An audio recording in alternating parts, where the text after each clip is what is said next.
Attention! If you or a loved one has been online recently having an ice dance-related crash out, you may be entitled to OS compensation. Ice Dance Crash Out is linked to Ice Dance Lore series exposure. Exposure to lore, podcasts, fan edits, and the voice of Michelle Ellis may have put you at risk. Please don't wait. Visit patreon.com/The Run Through Podcast. Run Through listeners, subscribe to our Patreon today.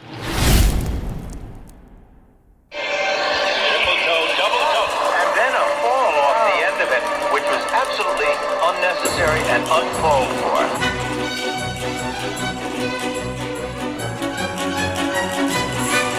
I'm not very much in favor of the counting of points.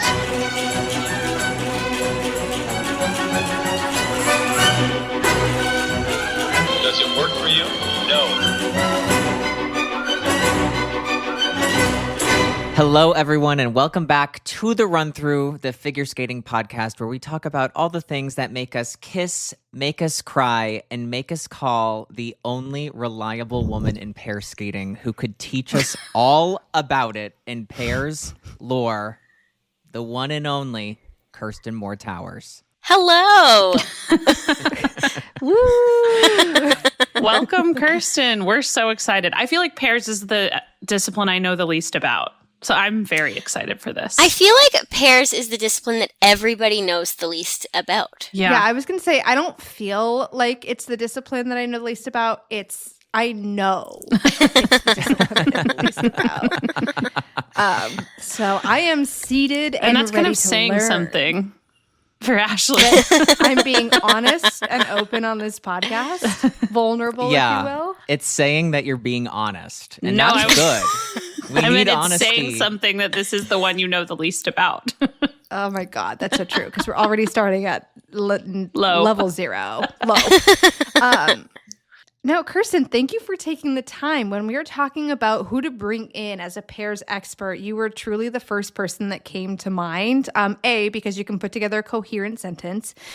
B, because you're fucking hilarious. And C, because you know so much about the sport. You've experienced so much and you're so accomplished. So we're really lucky to have you, thankful to have you. And I cannot wait to learn so much about this discipline. And now I'm actually kind of nervous because I know from here on out, every single time we cover pairs, like there's expectations, there's standards. Like I'm gonna have to know shit. And you never felt these expectations before? Never. Today? Nope. And that comes as a surprise to not a single person on this podcast. No, there were actually no standards until right now. Or With expectations. Kirsten here. Yeah. None. No, she was unburdened.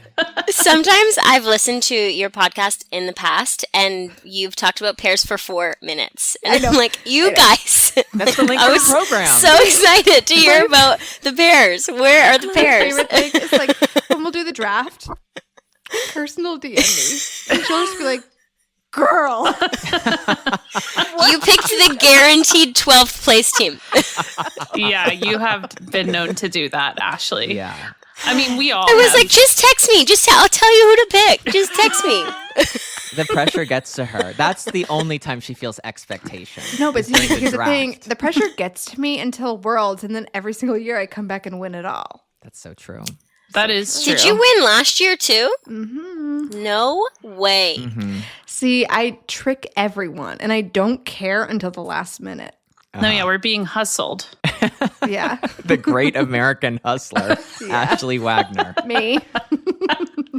So full disclosure, I don't know if you guys know this about me, but I was not a pair girly growing up.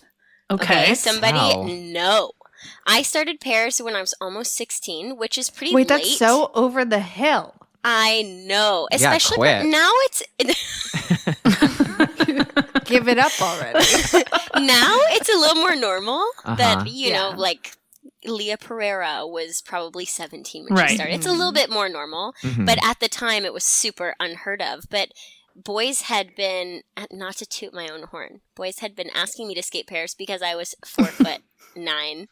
And I just kept saying no. I wanted to be Joanie Rochette so bad. Mhm. Totally. Sasha I get Cohen that. was my girl. Mm. So I actually started watching pairs a little bit later. And I didn't know a lot about pairs from the 60s, which is when we're starting this pairs lore. So I actually learned a lot about pairs in doing this. I hope I just didn't expose myself that I shouldn't be here. But No. I exposed You guys myself made the that wrong I choice. shouldn't be on this podcast daily, so you're in good company. I knew as soon as you texted us that you were getting mad watching a video from the late 60s that we chose correctly. The right. Yes. yeah, we're actually going to talk about that pretty, and pretty I early looked on. at that text and said, I can't deal with this right now. I think I said no spoilers. Yeah, you Uh-huh. I got chills when you sent that. I went, oh, this is going to be good. Yeah. did. So that will bring us to our starting point. We're going to start with Irina Rodnina. It felt like a good place to start because Irina Rodnina was pretty much the boss queen of pair skating. Starting in 1969, she won, I think like there were 21, I mean, we'll get to this, but there were 21 World, Olympic, and European Championships that she was undefeated in a row. I'm All of sorry, them. what? Oh my All of the God. ones she ever did. And that's minus, she took a year off. We'll talk about that in a few minutes. She What, to, took a like, year off. Have and a so child? we're not talking about, Like, my Don't God. spoil it, Ashley. We're not there yet. good guess if you didn't know that already. Anyway, so we're going to start with Irina Rodnina. That means that we're leaving out the Protopopovs, but obviously the Protopopovs were great. Fun fact about the Protopopovs that Adam informed me of is that they drank their own pee for vitamins. Yes. So it feels That's like true. in the world of lore, Is that's that the only true, thing or we is need. that like No. the fun? That's 100% true. That they I'm sorry, would drink but your their own morning pee. Is your body being like, I'm good. We don't Yeah, but need they would go. this." They would go. That's your Vitamins. body going. Hey, these are vitamins that you should be drinking that are falling out of you.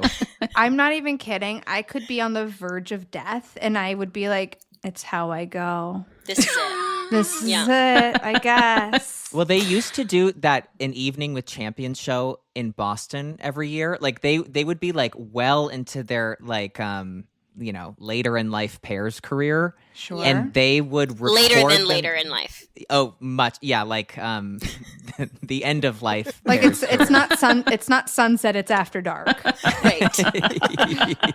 Exactly. And they were always in great shape and everyone would be like It's the pee. they drink their own pee. Yeah, it's the pee. Do you think if I drank my own pee, I could come back? Try it. Come back to what? The podcast? I think we'd have to ban you. I would let her back. That's doping.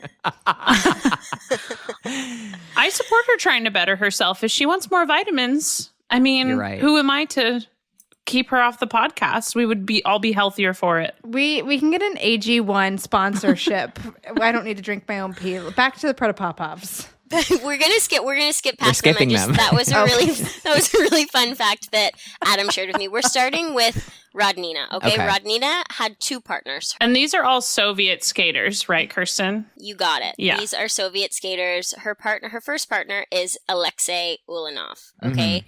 As I mentioned, she's the only pair skater to win 10 consecutive world titles and 3 consecutive Olympic titles from What the the year fuck are we doing with our life? 1969 to 1978. Takes a little break and then wins My more stuff. God. That's For reference, unbelievable.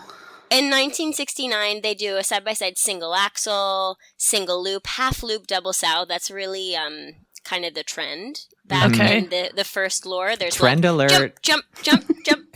They do 3 group 5 lifts. Okay, 3.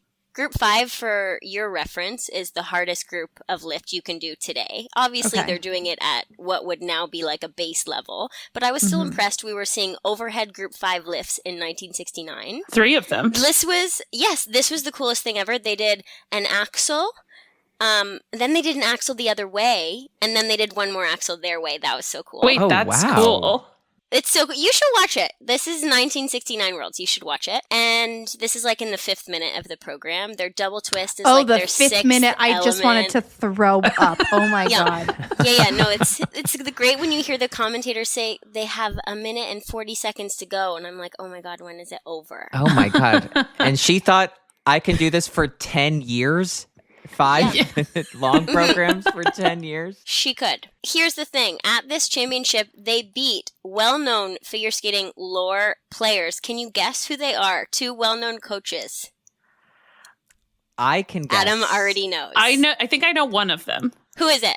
Alexei Mishin. Yes, and Tamara Moskvina. Yes. Right. Okay? Okay. And this was, I did text, we have a group chat that was we created do. before this podcast, and I texted that I thought it was an uproar that Moskvina and Mishin did not win this championship. I just don't get it. I just thought that they were so much better. They open with a side-by-side double Lutz, harder. Oh my god. Okay? Wow. They do a Lutz twist followed by an axle twist. They do 2 different kinds of twists, okay? An axle twist. I'm trying to even figure out what that looks like. I'm sorry. Kirsten, listen. You had me at twist. I You had me at uproar. have commentated pairs, okay? And every time I do it, I say to whoever's sitting next to me, I should not be doing this. And I say to the producer in my ear, I should not be doing this. And yet I do. What the fuck are you talking about? In fairness to you, all of you, axle twist is not a thing anymore. Yeah. Nobody does Okay, it. that makes me feel But better. you could technically do it. But you shouldn't. have to do one twist. I mean, people think it's harder. We used to do it for like an exercise Is to it starting forward? finish your arms. Yeah, it's like kind of what you think it would be. Like a Lutz twist, you're drawing back and picking. Sure. Like Yeah. Lutz. Yeah. Yeah. And then splitting. An Yeah. axle twist, you're going forwards, hands on wrists, and That like doing sounds an like axle. an absolutely no thank you. I will It's- pass. Yeah, like a twist is a no thank you, I will pass for me just in Right. general. Okay. Yeah. But the axle twist, yeah, it's like typically a little bit more lateral. Mm-mm. You'll see a lot of them if you watch pairs in the lore episode 1 era. There's Okay. all kinds Okay. of axle twists. Oh, wow. There are teams later on that do triple axle twists. Whoa. Yes. Wow. Yeah, I'll tell you who when we get there. Okay. But anyway, they do 2 different twists, which for me, super cool. They do side-by-side opposite wallies, so they're like mirroring Yeah. each other. Hell yeah.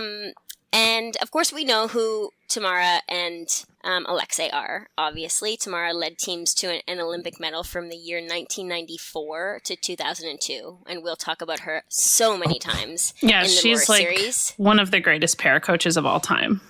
Totally, and the And funniest. tiniest. I Yes. was just gonna say, and the tiniest. I read that she grew to only 4'10" due to malnutrition at Okay. a young age. Ooh. Yeah. Apparently, Okay. she also was the Soviet ladies champion in 1962, and an additional 4 times after that. So she did Wow. her thing. Yeah, Wait, she's she a did her thing. 5-time women's champion? Yeah, Soviet. Yes. Oh my Oh god. my. The Tutberidze girls could never. Could never. They do not have that longevity. A fun fact for you: Alexei didn't start skating until age 15. Oh, we my heard God. about him in Adam's lore series. Most prominently with Alexei Yagudin for a short time, and then Evgeny Plushenko. We'll hear about him more probably in the women's series with Elizaveta Tuktamisheva. And I have in my notes that it's great news that he doesn't coach pairs because his feet were terrible. Call it out. Speak your truth. But when I watched these 2 teams back to back, I really did feel like Moskvina and Mishin should have won. I felt like they were more interesting to watch. And of course, I don't know what they're really looking for back in 1969, but I thought They're it robbed. was. I thought they were robbed. Okay. I really Wow. did. And you can watch it for yourself and tell me if you think I'm right or I not. love that. Let us know. Let us know in the Comments. comments of In the the comments. Run Through Instagram. My God. And Alexei Mishin, if you're listening, let us know in the comments. Yeah, but you won't. Anyway, you'll believe me when you watch his. I believe you now. Yeah. Okay, so this is Rodnina and Ulanov. We talked about Rodnina having 2 partners. They win the 1970 to 1972 Worlds, including 72 Olympics. Listen to this. Following the 1972 Olympics, Ulanov falls in love with world silver medalist pair woman Ludmila Smirnova. from 1970 to 72 World. So these 3 years that Rodnina and Ulanov were winning, Smirnova and her partner, who is Sorokin, pardon my pronunciation, came second in all those years. Okay. These two fall in love. Ulanov decides that he would rather be in love than be in first. So, And you know what? Many a Russian man has made that decision. right. Rather be in love than in first place. Yes, he would. So they team up together and they start competing He as of the leaves his 7th. successful Yes. partnership. I told you he wanted to be in love. He So leaves he the teams iron up woman of pair skating. with Smirnova, and they finish second to Rodnina and her new partner for the 73 and 74 season, and then they retire. And they're like, oh, well, I guess we were meant for second. Can you believe? Does she pair up with his former partner? Like, do they just switch, or does she Swap? get someone completely new? No. Okay. No.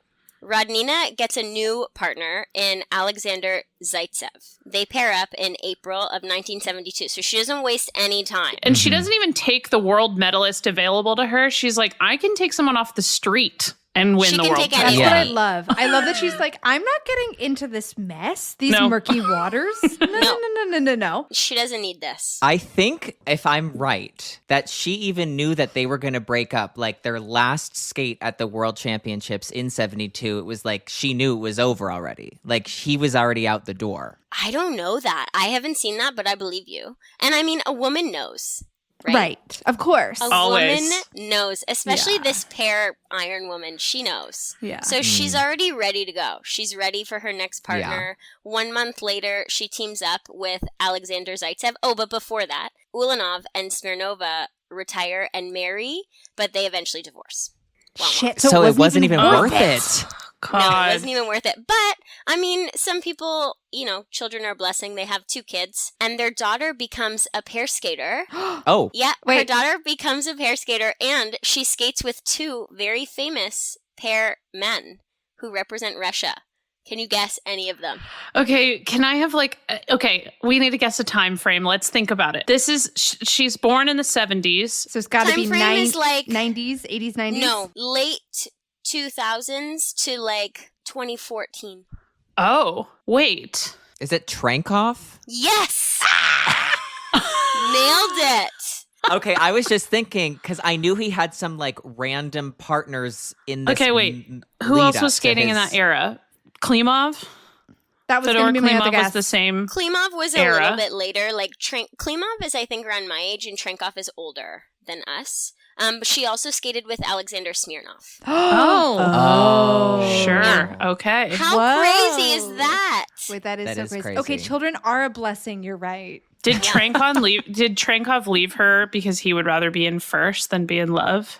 We'll go with that. He ended up in for both. the podcast. Yeah, sometimes you can have it all. Yeah. Yeah. Sometimes you can have it all. And children. Yeah, because they are a blessing. Okay, so Irina Rodnina pairs up with Alexander Zaitsev in April of 1972, as we talked about. But Zaitsev and Zook, Irina's former coach, did not get along. So Rodnina and Zaitsev start training with Cherkasova in 1974. Heard of her. There is some lore with Stanislav Zook that's pretty crazy. Okay. Zook is somewhat of a controversial coach, but he's coached a lot of these top names, a couple of which we'll talk about a little bit later in Gordeeva and Grinkov. Okay. But he got in major shit during the Grenoble Olympics when he stood with his arms crossed while the Protopopovs accepted their gold medal. So Russia was pissed because he wasn't being sportsmanlike, and he was chastised in a letter written to the newspaper, which was signed by other coaches about his teaching methods and his teaching style and the things that he would say to his young students in Russia. He got in trouble. Wow. After a training session for the national team, Zook was angry about this letter and decided to get even. I should say allegedly to all of this, but Yeah, allegedly. allegedly. Yeah. He packed his skaters onto a bus leaving the training session that was outside of Moscow, waited for the Protopopovs to get to the bus, slammed the door, and instructed the bus driver to drive away, leaving them stranded 20 miles outside the city. All because they drank Wait. their pee? Like, this isn't... I kind of love it. Before the 69 Europeans, Zuk was removed as the coach of the national team. His students, Irina Rodnina and Alexei Ulanov, so we're going back to her first partner, Okay. won the event without him present. And Irina is quoted saying about the Protopopovs, "It's true, we don't show the depth of feeling that they do. But tell me, I'm only 19, so why should I try to play with a kind of experience I haven't yet had and they have? I can't, and what's more, I don't want to. Come off like some artiste. But I do have something of my own to offer. If Alexei and I started imitating them, we'd never have won. Coach Zuk found a style that was right for us, and it's just the opposite of theirs, which I think everyone is bored with by now anyways." Oh my God. Oh my God. And next up is another strongly worded letter to the newspaper. Wait, I thought this was like so polite until the end. It's so shady. No, I wouldn't have shared it with you if there wasn't an If it was polite. final punch. God. I think calling someone boring is like one of the meanest things you can say. It's so mean. It's Yes. so Yeah. mean. I would rather people call me so many things before boring. So many. In this sport, the worst thing you can say is somebody has a lot of experience. Like if your competitor is saying you have a lot of experience, they might as well like call you like Blow the dust off me already. Yes. You're put old. them out of Ancient. their misery, back Me of to the barn. pasture. So Zaitsev and Zuk did not get along. So they started training with Cherkasova. Zuk turned his attention to another team. And in 1973, at the World Championships, they are the first team to ever successfully land side-by-side double axels. Wow. Made for them. Okay. And work. pretty much, Rodnina and Zaitsev are dominant throughout the remainder of the 70s. I watched their 76 program. It's so fucking fast. They do like a death spiral for 2 revs, which is unheard of at this time. They just are doing it different. They're just doing it different. Well, it's a style that not everyone is sick of. Right. Of course. As we mentioned, they are unbeatable. No one can beat them. And she will continue to win everything. So we're going to jump ahead to the year 1979 when her and her husband, by the way, I didn't tell you, but they got married. They take the 78-79 season off to have a baby. Does she marries her partner? Zaitsev? She marries her partner. Okay. Zaitsev. He's the Oh, husband. because she Okay. wants to be in love and win. And being win. first. This is the ultimate fuck you to the original partner. Ulanov is Yeah. looking at her like, damn. Yeah, she wants both of those things. Unfortunately, they do also divorce, but Shit. that's later. At least But they were in first. we can't breeze by. She takes this season off to have a baby, waits Yeah. 3 months, and then resumes training 3 months after her son is born to prepare for the Lake Placid Olympics. As the mother of this podcast, Tell us about it. Abso-fucking-lutely not. This is insane. Your uterus can still fall out of your body. Yeah, but the Olympics are only once every 4 years. It's our last chance. It's just And she's already won it at this point. She's already won it twice with 2 Yeah. different Right. partners. and your She sure uterus can really only fall out of your body once. That's so true. Right. And then it's out. And then it's out. She didn't want any other kids. It's fine. No. The uterus is like the wisdom teeth of the body. Like it falls out, it's Yeah. out. Like And you're it's never out. getting it. Yeah, you again. just have to do it once and then No more You're done. wisdom. Yeah. No more teeth. wipe It your is what it hands. is. That's crazy. Oh my God. Okay. So she had a baby 3 months later. She's She training. starts training. She starts training. Okay. Okay, so now we're in the year 1979. And who do we see that capitalizes on? I mean, I shouldn't even say that because they didn't need to capitalize. They were amazing in their own right.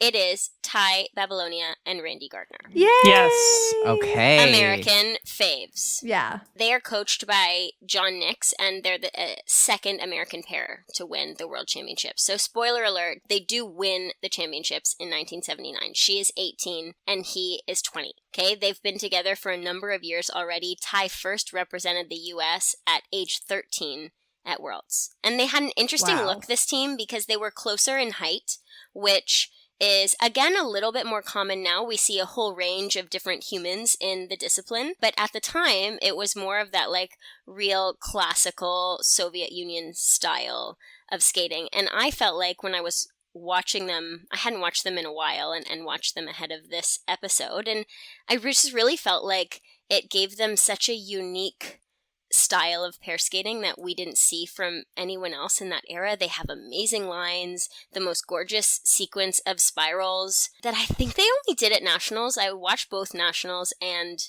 Worlds and didn't see it at Worlds, but they do this like spread eagle into Ina Bauer and say they're inspired by Pas de Deux. Like, it's gorgeous. They are gorgeous. They have beautiful throws and beautiful lifts. A Canadian judge gives them their lowest mark of 5.4. Okay, feels personal. Feels personal. Kirsten, what do you have to say about that? I just don't agree.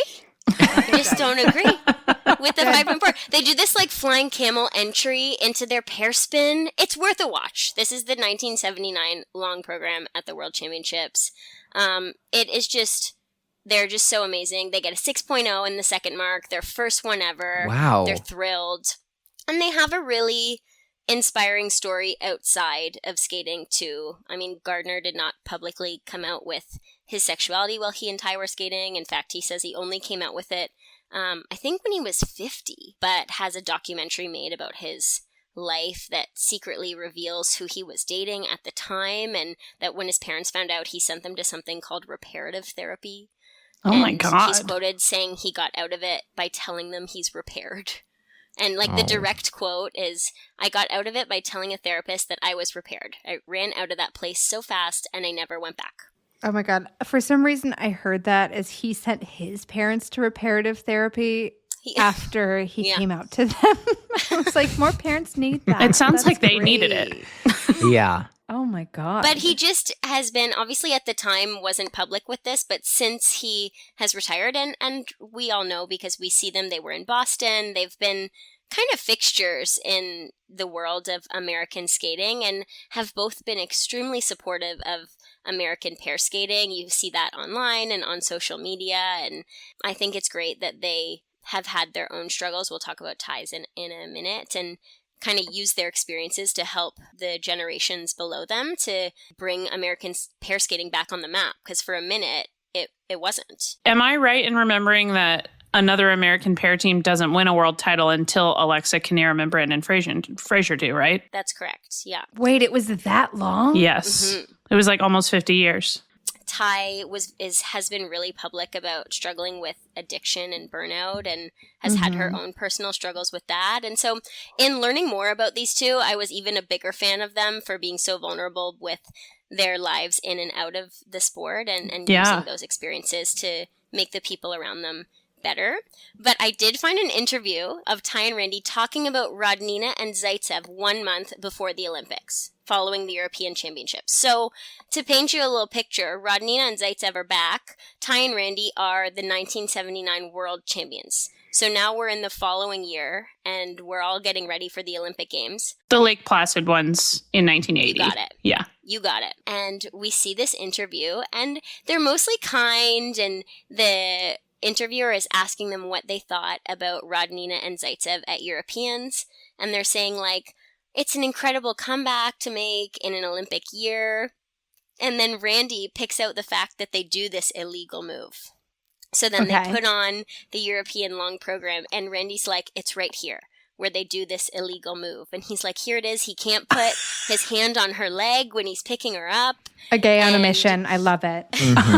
And so he says, I noticed this move here. He holds her leg, which is highly illegal. I know we've done moves like that before and been penalized for it. I wonder if we'll see it in Lake Placid. And then it keeps going, and he goes, coming up here are double axles, which are nicely done, but a little out of unison. Oh my God. But then it comes out that it's amazing. It comes out that Ty and Randy were on tour with Rodnina and Zaitsev in Japan before Olympics. So they were able to see them before the general public, right? Because there's obviously no social media. People aren't people don't know really what this comeback is going to look like, or what it looks like. Rodnina and Zaitsev on tour gave Ty and Randy an 8x10 picture of their baby. And Randy says, they're competitors, but still friends. Parents. An 8x10? An 8x10. Wait, and they specified that. That's a big photo. That's like a big photo. Yeah, it's a huge photo. It's a big picture of a baby. Like, most babies aren't 8x10. It's also 1979. Yeah, no, they It's an went. They did expensive work photo. to get that thing printed. Yeah, Oh, they're in the Right. photo lab. yeah. He said all that work you thought it would save you from me pointing out your illegal moves. It won't. Nope, it doesn't. It won't. So, unfortunately, Randy suffers a major injury at the 1980 Olympics that took the team out of the competition, and they would have been strong contenders for the gold, as many thought that their 1979 Worlds performance was better than what Rodnina and Zaitsev can do. I have to say, I am one of those people. Okay. Wow. Though they lost to Rodnina and Zaitsev in 98 by quite a large margin, but they had huge improvements in that season on their power and speed, and they had an elegance that Rodnina and Zaitsev didn't necessarily have. Sad, but great that they were able to win a world championships in such a big way in skating such a great program. And their coach was John Nix, again, who will be a huge lore superstar. And did you know that he was first in the Olympics in 1948, where he was super impressed with Dick Button, who was one of the influences of him moving to the U.S.? Did you know that? Wow. No, I No. did Wait. not know that. Mr. Nix is an Olympic champion. No. No. He was an Olympian. Dick Button He is. was first in the. He went. Oh, I was like, He did not win. An Olympic champion. So sorry. Ashley's no. getting starstruck by her. I'm like learning new lore. He competed at the Olympics, yes, in 1948. Okay. Also, Yes. Kirsten, I looked it up, and the last American team to win the world championships before Ty and Randy were Carol and Peter Kennedy. right. And they won the world championships in 1950, right ahead of John Nix, who was second. No that year. way. Yes. Olympic champion. Which would make him the Olympic champion. They just tied it all together. Oh, yeah. What a nice bow. And so we heard about this illegal move. Rodnina and Zaitsev do not change this illegal move that Randy was referring to. And Dick Button, the commentator, says that, in my book, at any rate, is illegal. That should be a deduction. But they skate cleanly and are awarded the gold medal. I mean, they probably, without Randy and Ty in it at this point, probably would have won even with the deduction, right? Yeah, I mean, I would think so. There was no one really. The next team below them was Cherkasova and Shakrai, who we'll talk about in a minute. Okay. But yes, I think it was pretty much a shoo-in. But it's worth it to note that in her whole career with both partners, she never Rodnina never included a throw in any of her programs. What? Really? What? Never, not one throw. And Ty and Randy, I mentioned, did great throws, right? Rodnina did not do throws, and Coach Cherkasova said, and I quote, "It is inelegant for a man to throw away his partner." Throw away.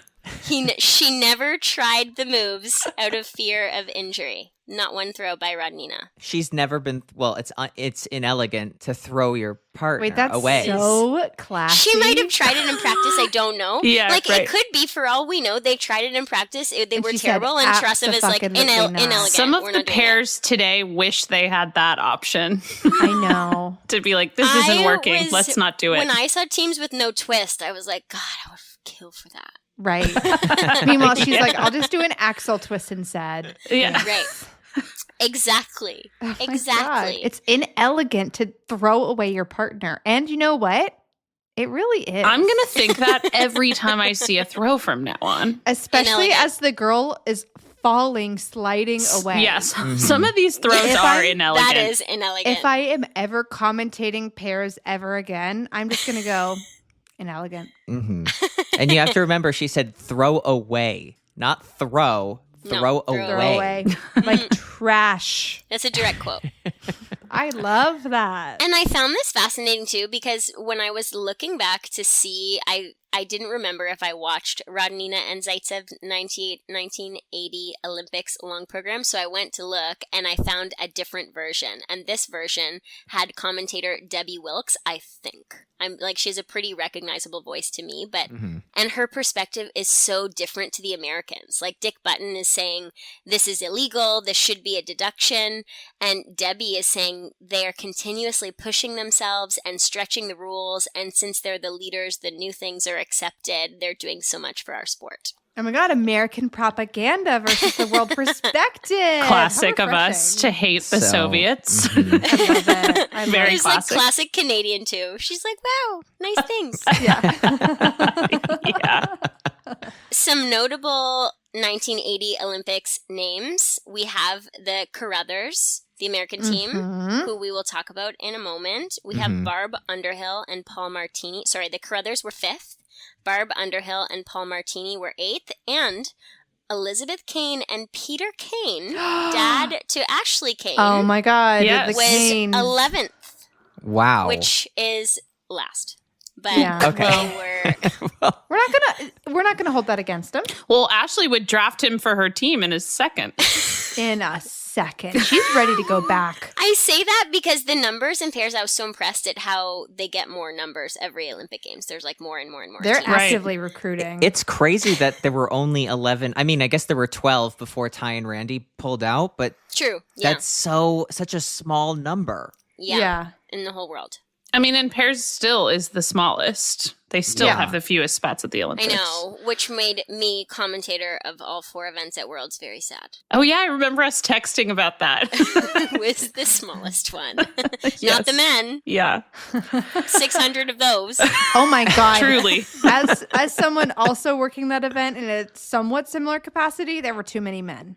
Too many. Back to pairs. I mentioned another team by Stanislav Zuk, Ludmila Cherkasova, and Sergei Shakrai. They win the 1980 Worlds because Rodnina and Zaitsev don't go. They Okay. retire after the Olympics. And Cherkasova and Shakrai, who were second at the Olympics to Rodnina and Zaitsev, win Worlds. Okay? This team, it's interesting because everywhere I look, it says Gordeeva and Grinkov were the first team to do a quad twist. But I swear to God, I watched this team compete and they did a quad twist at the 77 Worlds. I'm almost like I counted it so many times. Right. I'm sure it was 4. Right. So somebody, a listener, a friend of the podcast can watch. Oh, someone knows for sure. And For tell me sure. if I'm right or if I'm totally losing my mind. But when they started skating together, Cherkasova was only 4 feet 6 inches tall, and her partner Sergei Shakrai was like 6 feet. So it was like child skating with father, essentially. Right. They were coached by Stanislav Zuk, who we know is questionable. Right. They have some success, and then Cherkasova grows, and she grows Shit. 8 inches. That's a 8 lot. inches. That's a lot. She grows a lot. Yeah, it's like a quarter of her current height. Right.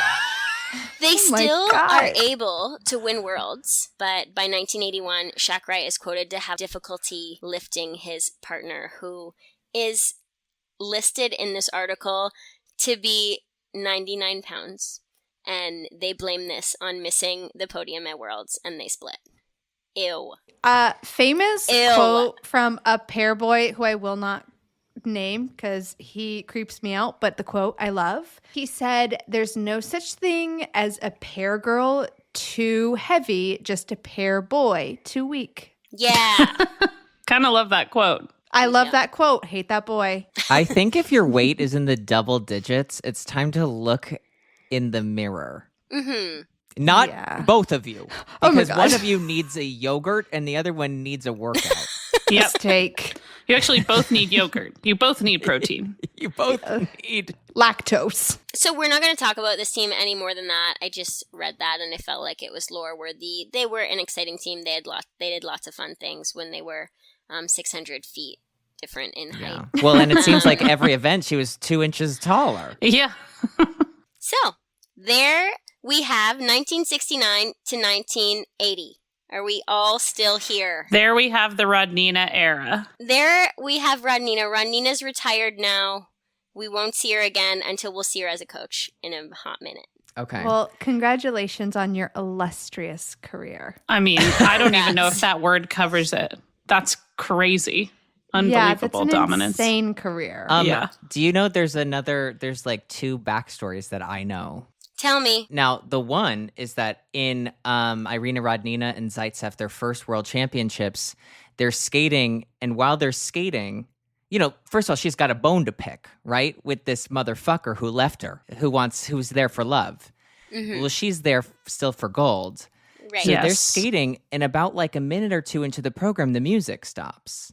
Like their cassette or the record, whatever it was, it just doesn't go. And they don't stop. They just keep skating. And they keep skating all the way through. And then the audience starts like clapping along for like 2 minutes of this program. And that's how they win their first world title.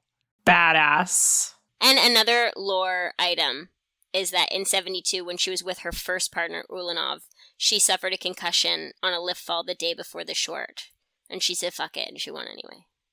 Hell yeah. So, she's a boss. Not that I condone skating with a concussion.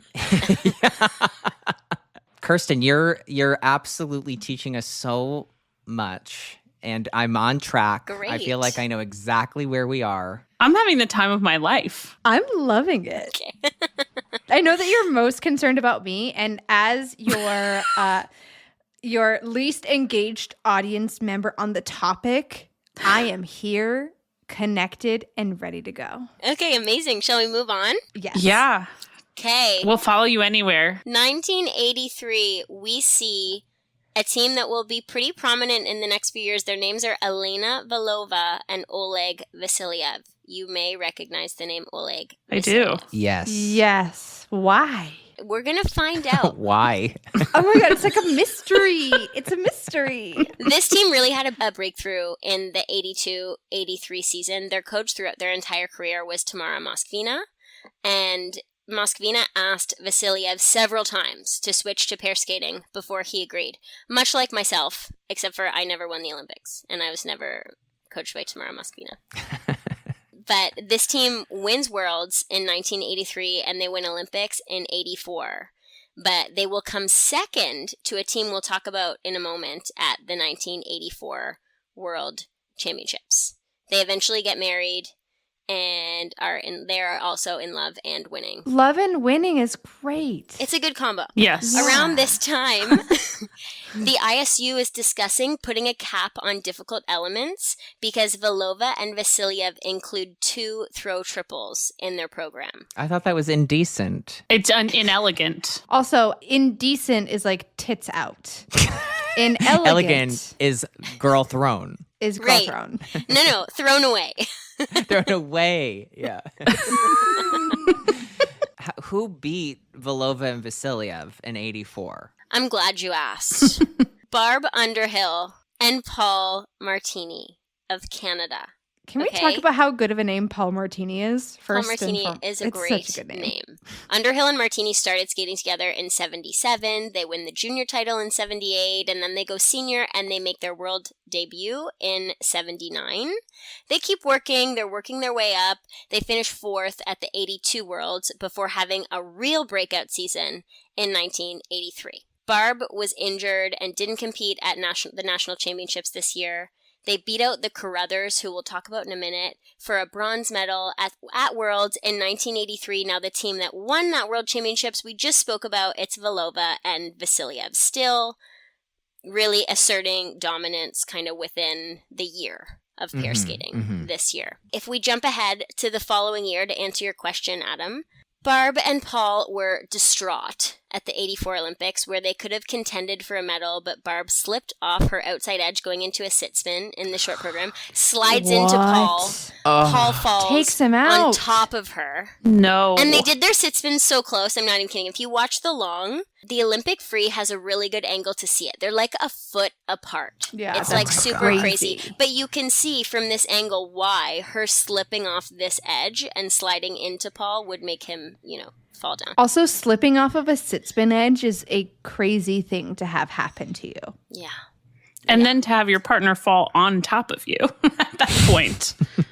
So true. Talk about inelegant. Not great. Yeah. Inelegant. So they end up 6th after the short. In the long, they have a myriad of errors. They have hands down on throw sow cow. They have popped double flip, step out of a huge throw double axel. And in the kiss and cry, they bring them these fancy drinks. They look like martinis on a tray. Where did that go? Paul Martinis. Yeah, of course. That's what I assumed. Paul sent them. But also bring back martinis in the kiss and cry. Seriously. You're so right. I Yeah. assume it's non-alcoholic, but they just bring a tray with drinks. Do you struggle to concentrate on normal life? Do you lose sleep over the required rumba pattern from 2018? Do you feel the sudden urge to go to Spago and smack someone's head against the bar? Do you believe everyone named Oksana is a criminal? She's a criminal! These could all be symptoms of ice dance lore withdrawals. If you believe you are suffering from IDLW, contact your doctor and ask them about our Patreon. Other ice dance lore withdrawal symptoms include, but are not limited to, indigestion, nausea, debating edge quality, diarrhea, demanding justice for your favorites, intense blackout rage, unbridled joy, and internal bleeding. While there is no cure for IDLW, there is a way for you to give us $5 a month. Visit patreon.com/The Run Through Podcast. She's a criminal! I don't assume anything about the 80s. I assume the worst. And the best in this case. So they get these martinis, and unfortunately, they finish off the podium in the Olympics. Valova, Vasiliev win the 84 Olympics, but then we get to 84 Worlds in Ottawa. Okay? Ottawa, Ontario, Canada. The crowd is insane. So cool. I know you guys are putting a watch list. You got to watch this one. Okay, Barb, Underhill, Paul Martini, 84 Worlds. It's amazing. Their axle twist is one of the last elements of the program. The skating is so sharp. They do like so much shadow skating, which now we call tracking, but it's so impressive. Bring back calling it shadow skating. That's fun, right? so much cooler. Yeah, I know. So much cooler. Sandra Bezic choreographed their programs, who we will hear so much more about, an absolute icon and a queen, and she was there with them at the 1984 Worlds along with their coach, Louis Stong. And they've done a lot in kind of sport since then. Barb has been hired by the NHL, first the Anaheim Ducks. Up immediately. There's so many photos of this tiny, tiny, tiny woman yelling at NHL players, like with a stick wrapped around them. Like, look at that. She's just doing full-on training of these NHL players. It's amazing. It is amazing. She's been hired by many teams, Anaheim Ducks, New York Rangers, Tampa Bay Lightning. She also worked as a skating commentator for 16 years.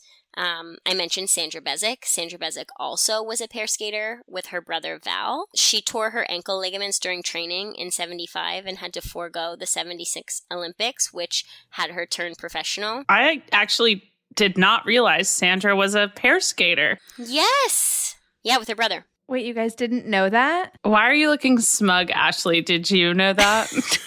I did know that. Claps for Ashley. Yeah, we're all clapping. Wait, I didn't realize she was skating with her brother, though. That's very interesting. Mm-hmm. Or that she faced like a really horrible injury and had to go to the pro circuit. She did, and then obviously has been a choreographer since then. And I mean, what did I say, 76? And here we are in 84, and she's choreographing world champions. Yeah. Wow. So What a turnaround. she wasted no time. Well, and then she continues to choreograph world champions for how many decades? I mean, It's Never incredible. ends. Yeah. Yeah. And choreographing shows and has done some commentary as well. Like, just really amazing. A team also that we brushed over are Kitty and Peter Carruthers Oh, of yeah. the USA. They started to emerge onto the scene in the early 80s and had an impressive third place at the 82 Worlds, but the lore behind them is super fun. I saw an interview with the two of them because they are both adopted, and it was this like YouTube I was on YouTube, but it wasn't originally a YouTube interview, but it was It was a YouTube original movie. It must have been something promoting like adoption and how it can change your life. But there's lots of cool stuff in there. They started skating on their own outdoor rink, and then spring came and the ice melted and they wanted to keep skating. So their parents found them a rink. Kitty says they were spectacular at coming in last. Oh my God. 3 nationals in a row, they were dead last, and there was discussion as to whether they should keep going.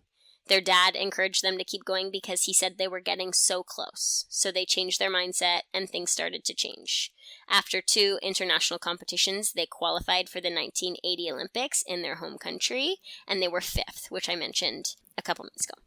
After winning 4 U.S. championships, they competed at the 1984 Olympics in Sarajevo, and Peter talks about how their coach told them to go out there and do their job. There was no high-fiving, there was no hugging, there was no coddling. He just told us to do our job. And there was an outside chance, I guess, that they could be third. This is not Marina Zoeva and Tessa Virtue going out there saying, I love you. No. There was an outside chance they could be third, and commentators are talking about what Kitty and Peter would have to do after Valova and Vasiliev skate. So I'm noticing kind of a clear bias. The commentators are American, and they're like, okay, but what do the Carruthers have to do? I mean... no one else. What did the Carruthers have to do? Welcome to the United States. Yeah. Welcome to American broadcast television. And this is, I know, we just talked about the 1984 Worlds. We talked about it because Adam so rudely got me off track when he asked me who beat Valova and Vasiliev. I couldn't But just keep so it you're together. all clear, this is the 1982 Worlds. So we're backing ourselves up 2 years, okay? So we're talking about commentators having a very clear bias, and lo and behold, Carruthers come second to Valova and Vasiliev, and they had been working on the throw quad Saukow. And they said that Kitty landed it about 60% of the time. Whoa. They decided, cool, right? Yeah. That's 4 more rotations than Rodnina ever did on a throw. Right. Yeah. And not that many years later either. Yeah. This is still in the era of a world champion a few years from now is going to fall on a sit spin. Right. Oh my All at God. the same time. In fairness, she doesn't fall on a sit spin when she wins Worlds. She falls on a sit spin when she messes up the Olympics, Yes. in fairness. But yeah, they decide to compete conservatively, so they do not try it, and they want to just try to secure a medal at the Olympics. In my notes, I wrote, they do cool shit. In the kiss and cry after, they're getting marks, and the commentator comes up to the kiss and cry, a la Ashley Wagner and Ben Augusto Yes. at Worlds Yes. in Boston, and they do interviews, which I had never seen until Boston, until I went back and watched all these videos, obviously. And the commentator says, Dick Button says, what do you think about the Japanese judge mark of 5.5? And Peter says, oh, I don't know. I don't care about those. We did what we wanted to do. I hope he's talking about the marks. Yeah. And then Kitty herself, so I mentioned both Kitty and Peter were adopted. Kitty went on to adopt 2 boys herself, and during the process of the second adoption, she found out she was 3 months pregnant. So she has 2 adopted children and 2 biological children. Oh my God. Oh, that's so okay, cute. Kitty. Yeah, super cool. And Kitty and Peter were coached by Ron Ludington, who was a multiple-time U.S. pair champion and 3rd at the 1960 Olympics. His students, Patricia and Robert Deneen, were competing at the 1961 Worlds and tragically died in the plane crash. Yeah. The only reason that Ron wasn't on the plane was because his students nor him could come up with the finances to attend. Oh, I didn't realize that. My God. Wow. That's tough. It was the only Worlds from 1957 to the end of the century that he missed, either as an athlete or Oof, that as gives a me coach. chills. That's crazy. He was a Yeah. huge coach. He ended up being the head coach at the University of Delaware. And I worked with him a number of times. He Oh, was wow. a very big U.S. coach, obviously, Yeah. Okay. Yeah. from what you're saying. And he took on this team they were another sibling team named the Kaufmans. And he took on the Kaufmans as students when their coach, Linda Hadley, also passed away on the plane. And the Kaufmans were 3rd at Worlds from 1966 to 1968. And the Kaufmans were one of the first teams to do a throw. They did a throw single axel in 1968, and it was nicknamed the Killer or the Kaufman. Oh my God. The killer Hell Kaufman. yeah. Cool.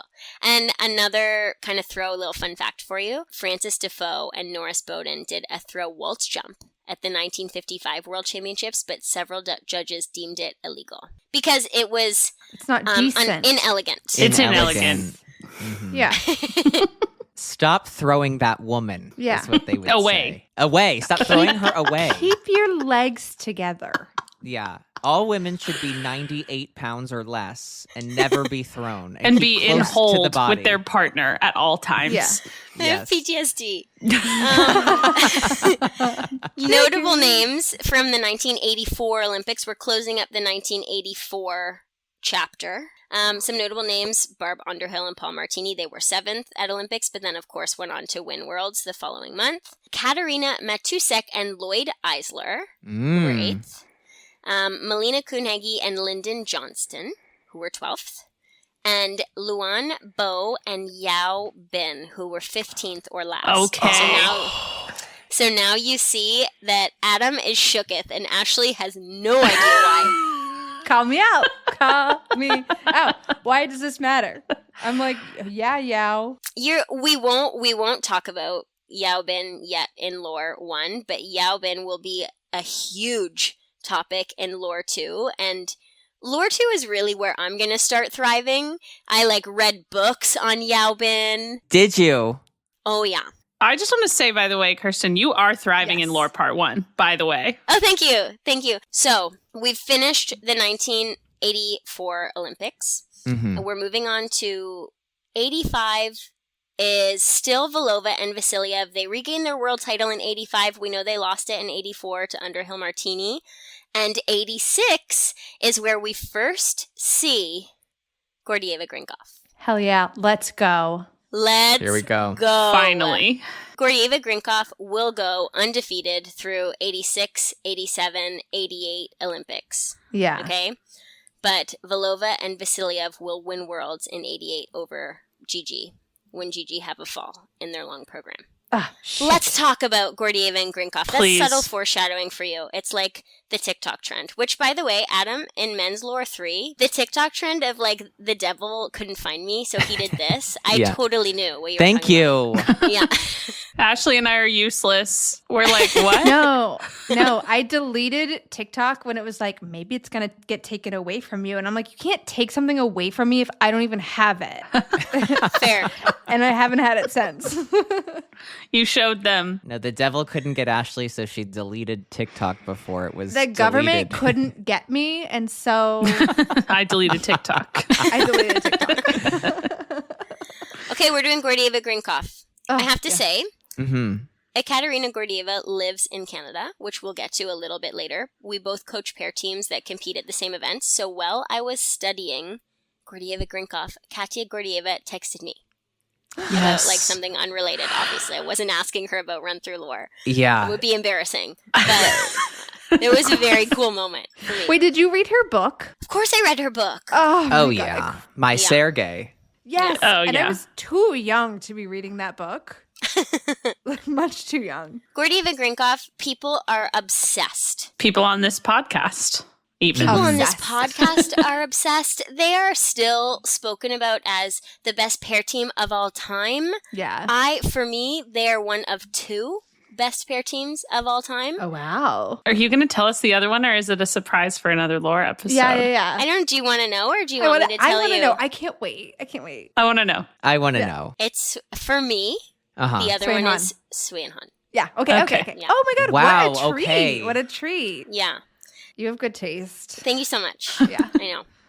So, everyone besides all the people on this podcast globally are obsessed with Gordeeva and Grinkov. She is only born in 1971, so their first senior world appearance, I think she's 14 years old. They're this young, beautiful, classic team from the Soviet Union. They win junior worlds in 85, and they follow it up by winning senior worlds in 86, which effectively ends that kind of reign of Valova and Vasiliev.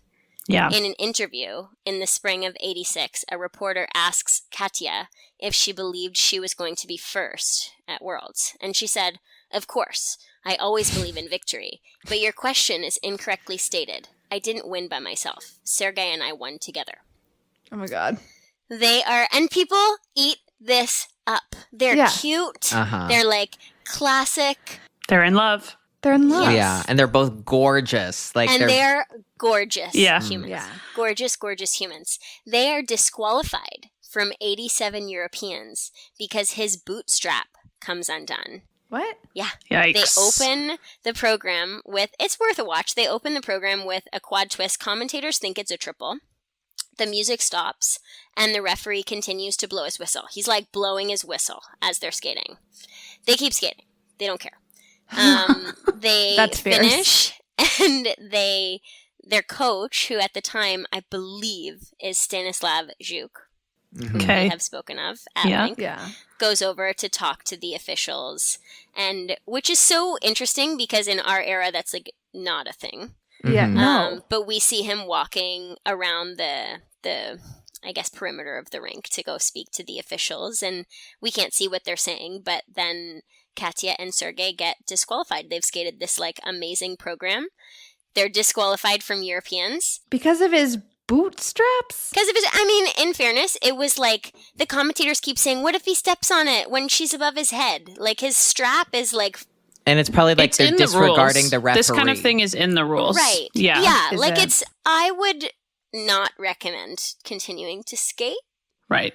Personally, just like he could jump and then he lands the jump, it's under and he fall. Like it's it dangerous. Just, yeah. Yeah. It's dangerous. And they're probably the referee's cheesed because he feels disrespected. Yeah, because they kept skating. Right. He keeps asking them to stop and they're just skating.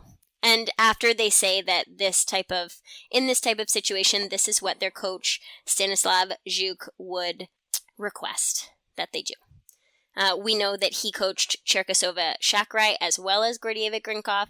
He caused a lot of controversy, in particular with Gigi, and was kind of quietly disposed of by the Soviet skating club. In the spring of '86, a number of skaters wrote a letter to Central Red Army Club officials reporting his drinking, missed practices, and abuse. Skaters detailed physical abuse and mental abuse and harassing them in the cafeteria so much that they stopped going.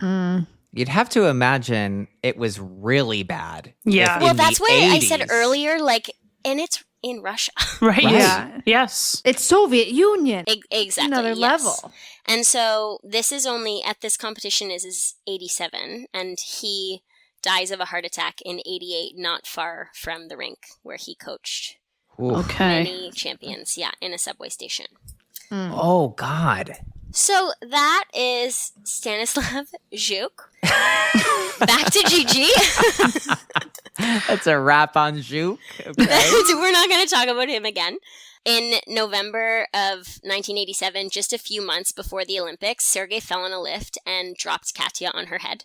She was hospitalized. Oh my Every God. day he went to which, like, I know that the listeners know this, but since we're doing lore and, like, educating, this is something that happens. People fall on lifts. You know, we try our best to teach safe practices in how to get out of, like, a sticky situation. Like, pair men will know how to best save the woman the best they can, like to have her fall on top of him or to bring her down a certain way. Like, all of this goes into how we teach young kids to international competitors on the technique of lifting. But sometimes there's just nothing you can do, which I imagine would have been the case in this case of Sergei and Katya.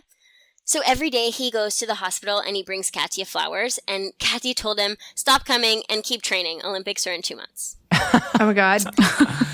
They go to the 88 Olympics and they win. Of course they do. Behind them, of course they do. Behind them, Valova, Vasiliev, who have been behind them for the past several years. So we talked about Valova, Vasiliev winning the 85 Worlds. Gordeeva, Grinkov win 86. Valova, Vasiliev are second. Gordeeva, Grinkov win 87. Valova, Vasiliev are second. And they win 88 Worlds. Valova, Vasiliev are second. Mm-hmm. But at Worlds, I spoke about a few minutes ago, Valova and Vasiliev, with beautiful skates, are able to win the 88 Worlds after Katya falls in the long program on a throw triple Saukow. She was apparently suffering with a cold during the event, but they were still amazing. I mean, both teams were amazing. I can see why the results went the way they went. They did this really cool thing, Katya and Sergei, where they do an overhead where he picks her up on the left side, which is the opposite side, and puts her up, and then puts her down on the right, picks her up on the right, and puts her up. And both of these include turning. So he picks her up on the opposite side, turns the opposite way, puts her down other side, puts her back up, turns the correct way. Super cool. That's hard, right? That is hard. That's something we would do. We might do that as like an off-ice exercise to like pick up and put down on both sides. But people don't really do that on the ice. Some people do. Some Yeah. people used to. Some people used to. In 31 amateur competitions entered, they won 24, and they were no lower than second from the time that they won their first senior title. Also, I don't think I told you on Valova and Vasiliev. After the 88 Worlds that Valova and Vasiliev win over Gigi, they then retire and they sign a U.S. contract for shows, and they're the first Soviets to do so without losing their citizenship. They did shows together until 1997, which is very interesting considered they were married and they got divorced in 1992. So Damn. They kept doing shows together for 5 years post-divorce. Wow. Which I thought was crazy. Also, Oleg is quoted saying coming second for them is as bad as crushing defeat. It's not as bad as in the men's lore when Yuzuru Hanyu said losing is like death to me. That's so true. Yeah. That's a fair point. Oleg Vasiliev walked so Yuzuru Hanyu. Could feel death. From loss. Yeah. Yes. This kind of thing makes me wonder what is missing in their lives. Well, Gold. yeah, winning. Because divorce is actually part of both of their lives. So they have that. Oh my god!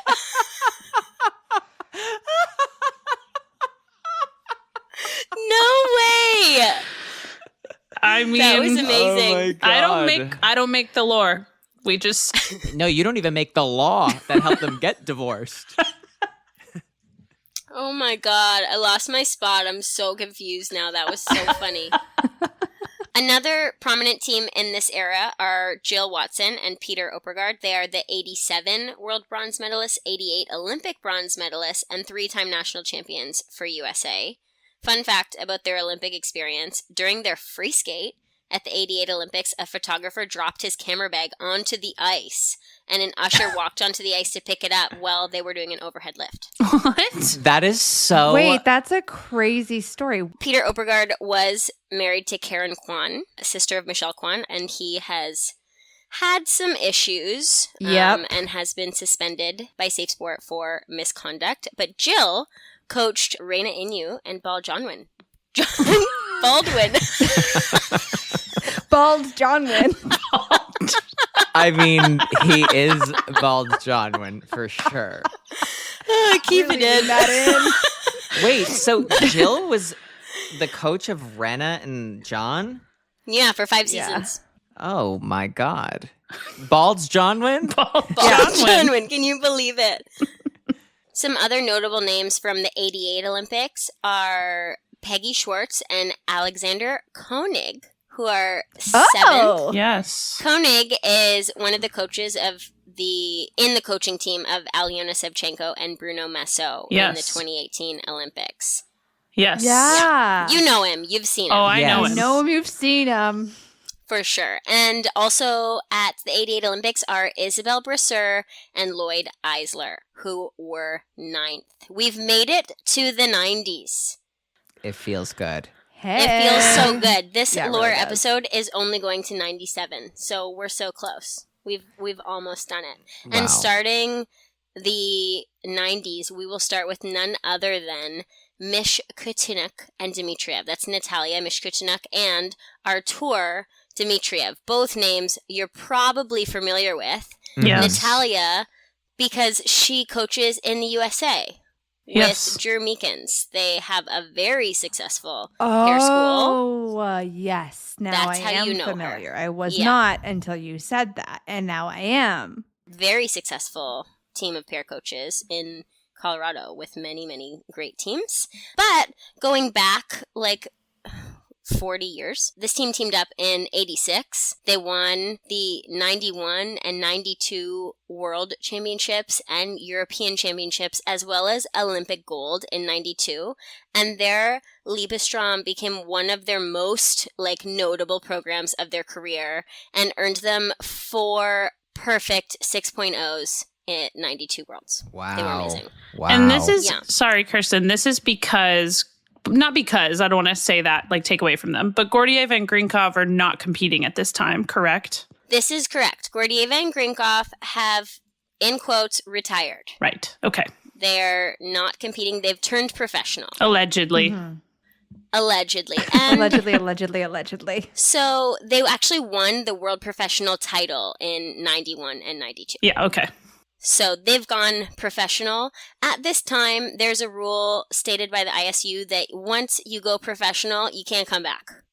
Yeah. You're done. So commentators spoke to Tamara Moskvina just before their warm-up at the World Championships, asking how she was feeling, and she said she feels very nervous that history may repeat itself, and she's referring to the 84 World Championships when Underhill and Martini beat her team of Valova and Vasiliev. Okay. So she is stressed about Brasseur and Eisler.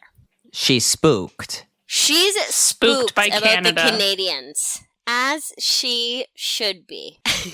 And this team was really cool. They incorporated Mishkutenok's flexibility pretty much everywhere they could in the program. I believe they were the first to do like kind of I don't know if you guys will know it, but it's like that upside down pair spin position. It's like kind of like a Charlotte where the boy's leg is over the girl's back. Oh yeah, pretty like sure. John Zimmerman and Kyoko Ina used to do it all the time. Yeah. Yes, okay. And apparently it was named after her. Okay. It was called Natalia's Spin, according to my research. Not a very clever name. It's no Killer Kaufman. No, it's no Killer Kaufman. Okay, this is so cool though. Everyone has to go watch. They did a forward inside death spiral. Okay, he lets her go. She's in the splits. So she's in the splits with her left leg in front after her forward inside death spiral. Then he grabs her hand right from the splits. They do another forward inside death spiral. And then she stands up and she does a Bielman. And then so she's doing a Bielman standing on her right leg, left leg's in the air. And then they do a forward inside death spiral in a Bielman position. What?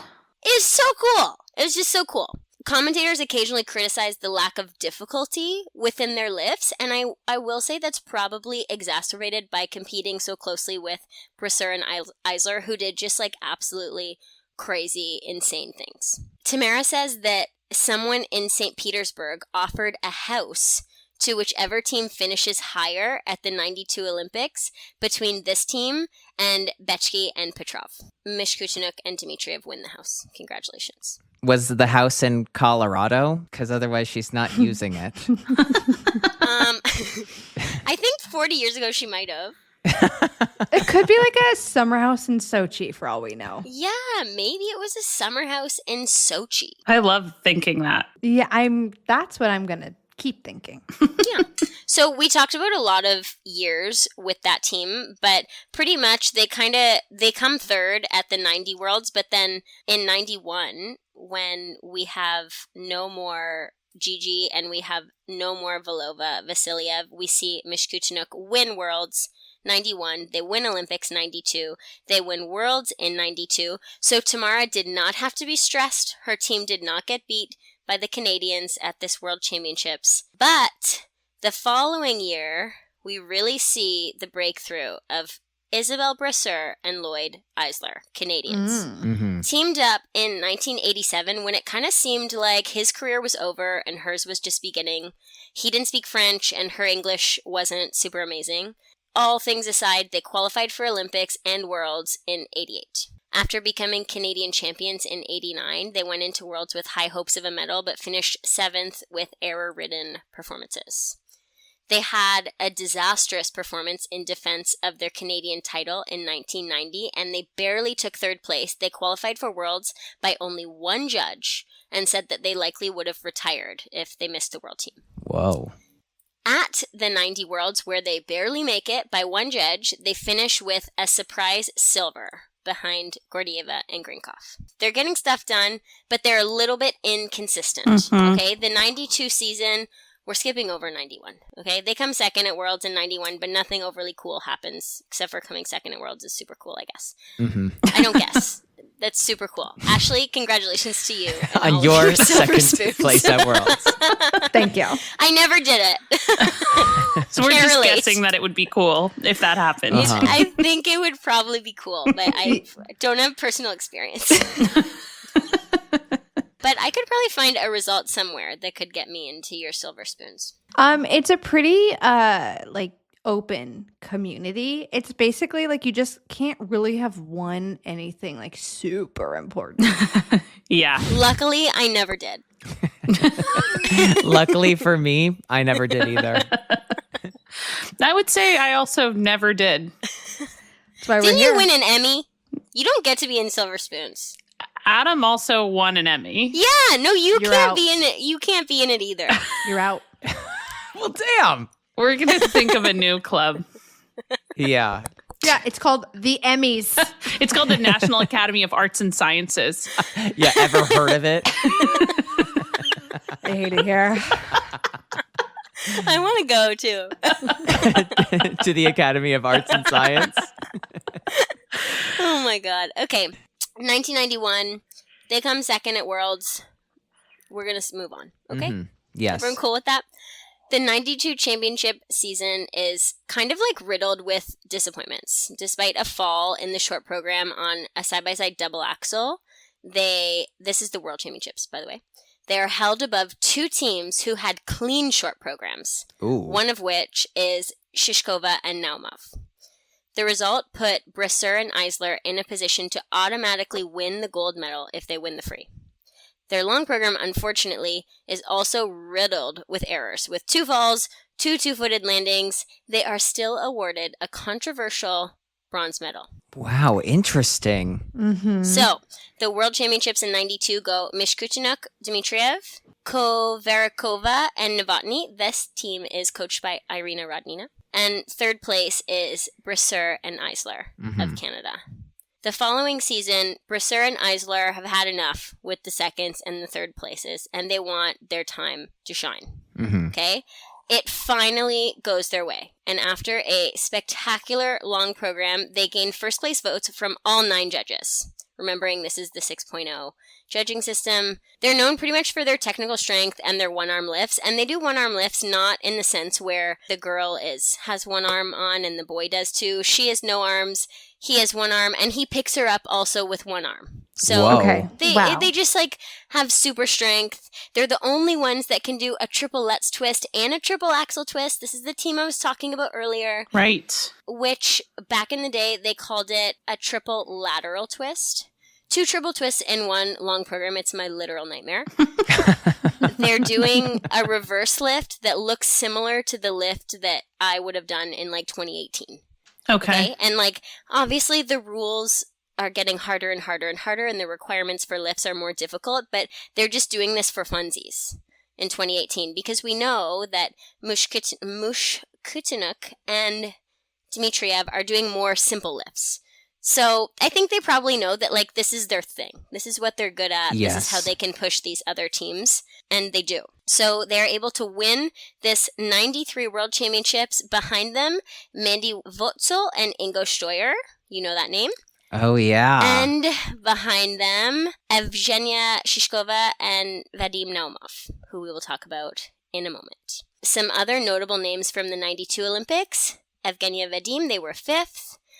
Natasha Kuchicki and Todd Sand are 6th. Oh. Kala Urbanski and Rocky Marvel are 10th. I put them in because Oh. Rocky Marvel will go on to marry Isabel Brasseur. And Jenny Mino and Scott Wendland in 11th. Fun fact about this 92 Olympics, it is where Todd Sand and Jenny Mino fall in love. Oh. They are not partners yet. Oh. It's a super fun interview. We're seeing far more entries in the parament than a few cycles ago. Everyone has a little bit more than the one before. We are entering the 94 Olympic season, and what does the ISU do? They say, well, if you've gone professional and you want to come back to amateur skating, go for it. Love Anything that. you want to do, come on back. So, who do we see come back but Katya and Sergey, Gigi, and Mishkutenok and Dmitriev also come back in 94. Oh, wow. Katya and Sergey come back. They're with Marina Zueva at the Olympics, who, of course, we know very well. She choreographed their programs. She lived in Canada at the time. They used to fly there to work with her. They also are quoted saying that they're also working with Vladimir Zakharov, who put them together. So it's like kind of full circle for them. ISU obviously changed these rules to come back, and so they said, yeah, we could win another Olympics. That sounds pretty good. When they were asked which Olympics is more difficult between 94 and 88, they say 94. The competition, this is a direct quote, the competition is much tougher. All the pairs were very strong, especially Americans and Canadians, and it is understandable. They are young. They try much harder than we do. Oh my God. As I mentioned, Mishkutenok and Dmitriev also come back in 94. They choose to reinstate as amateurs after the ISU allows it, coming back in an attempt to win another Olympics. As it will all pan out, Katya and Sergei, unbeatable. They win the 94 Olympics. They are stunning. They are perhaps even more poised than before. If you are even like a semi-fan of pair skating or skating in general, you will remember these costumes that they wore. Oh my God, yes. Like, they are just class personified. They're perfection. No one can beat them. They're amazing. It looks easy. It's effortless. They win. Mishkutenok and Dmitriev come second to Gordeeva and Grinkov. Natalia will then retire after the 94 Olympics. Both of these teams competed before, during, and after the breakup of the Soviet Union. Thus, they competed for Soviet Union, the unified team, and Russia within a 4-year period, which is pretty cool. It's a lot of team jackets. Not Ashley focused on the jackets. It's a fun fact. I didn't think of it, but I respect it. Yeah, it's just the wardrobe. And you probably will all remember Artur Dmitriev has a son, Artur Jr. He's competed for Russia and the United States, and he's the first person to land a triplets no Euler triple flip combination, landing the triplets on the left foot. And I think is he the one who Crazy. tried some quad axles? Some like ill-advised quad axles? Yes. Yeah. But Isabel and Brasseur and Lloyd Eisler have a successful and beautiful skate at the Olympics. They finished third after these two teams who have come back. After the Olympics, Lloyd says, "I don't agree. They should be back. Tonight, we are the gold medal winners." Ooh. That's an interesting comment from a Canadian. Well, we don't claim him. Let me tell Okay. you why. Yeah, say it more. Say it louder. So Lloyd has some crazy lore. Okay. Love it. Lloyd went on a show called Skating with Celebrities Yeah. and had an affair with his show partner, Christy Swanson, who was in Buffy the Vampire Slayer, which Yeah. effectively broke up his marriage, where he had one son that was about to be born. Oh, Pregnant no. wife. Okay. His wife visited the LA set and felt a vibe that things aren't normal, but her suspicions weren't confirmed until allegedly Swanson forwarded her an email that Eisler had sent her. We still do not know what this email says. Oh my God. Buffy the Marriage Slayer. Lloyd and his wife, now ex-wife, officially separated in November, and she gave birth 2 weeks later. Oh my Oh God. my Here's the God. thing. Ew. Don't fuck with a pregnant woman. Also, allegedly. Yeah, Allegedly. She changed her name as well as her son's last name back to her maiden name before There they you even got go. divorced recently. There you go. Yeah. Swanson and Eisler got married. They had a baby in February 2007. This all happens in 2005. Okay. November 2005 is when his son is born. So she's working fast. Soon after, it's not over. Swanson is arrested for allegedly assaulting Eisler's ex-wife. However, a rep for Swanson and Eisler claimed that it was actually the ex-wife who attacked Swanson. Allegedly. But the girls are fighting. The girls are fighting for sure. The girls are fighting for sure. Yeah. Also, while this is happening, Lloyd is suspended from coaching in Canada from 2006 to 2007 due to allegedly sending inappropriate emails to a 15-year-old Oh, yeah. Don't student. claim him. Don't claim him. So, but he was coaching in California at the time, and so I assume because he was doing the show there, and so the ban did not apply to Oh, we don't California. claim him either, though. They are apparently still married. Oh, well, best of luck. So there's the lore behind Lloyd Eisler. Isabel Brasseur is a sweet angel. Her daughter skated pairs. Her and Rocky Marvel got married. They had one daughter, Gabriella. She skated pairs briefly with me in Montreal for a short time. Lovely, lovely person, lovely family. Wait, you're our first lore teller who's given us like family trees, and I am really loving it. Well, I just feel like there's so much. Like Ulanov's daughter skating with Trenkov? Are you kidding? No, that is kind of crazy. It's I also amazing. do feel like pair skating, there is kind of like a family obligation to keep the culture going. Not my kid. Mm-mm. No. No way. Absolutely not. Absolutely not. Yeah, no. I'm guessing not your kid either. Oh, fuck, no. Absolutely not. No, Rosie's not skating. And which means she's going to want to. Which means she will, and I'm going to coach her. Let's talk about something nicer to start. We don't have to. Yeah, keep it dark.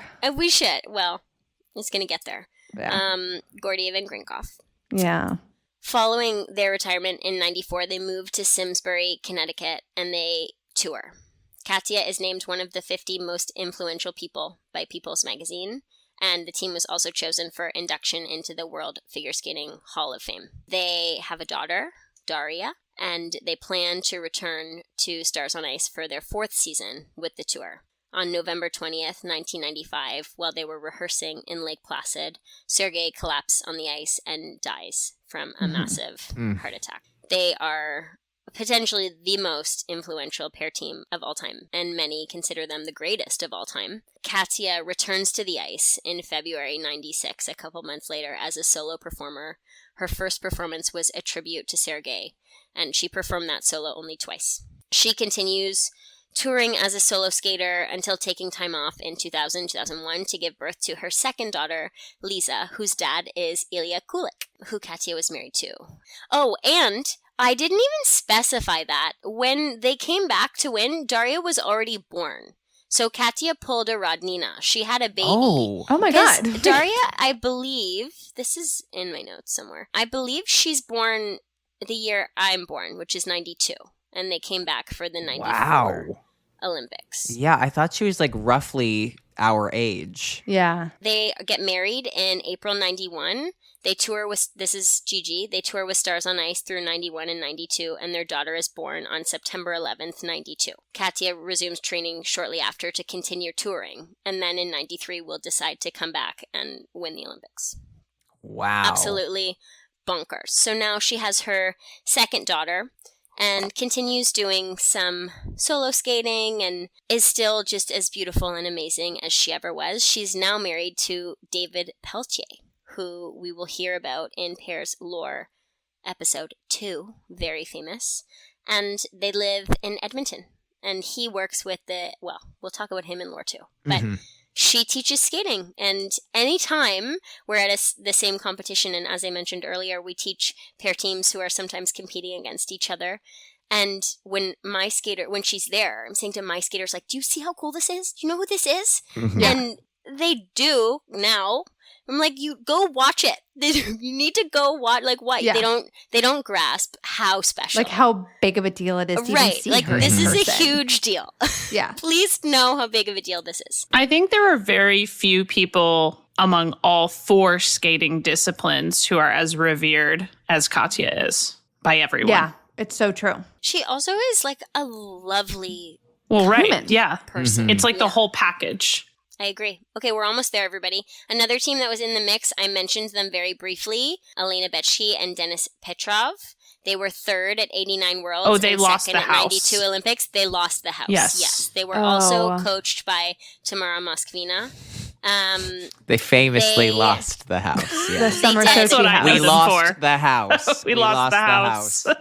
They were like kind of inconsistent in competition, but also like kind of were known for questionable programs. They once had one called Dialogue of Cats, to give you any. And I tried to find it on YouTube, and I can't find it. The But dialogue of them. Dialogue of Cats. It was a program that they had, very questionable. They married in 1990, but divorced in 95. But they say their friendship and skating improved after that. And now Denis Petrov is married to Liu Chen.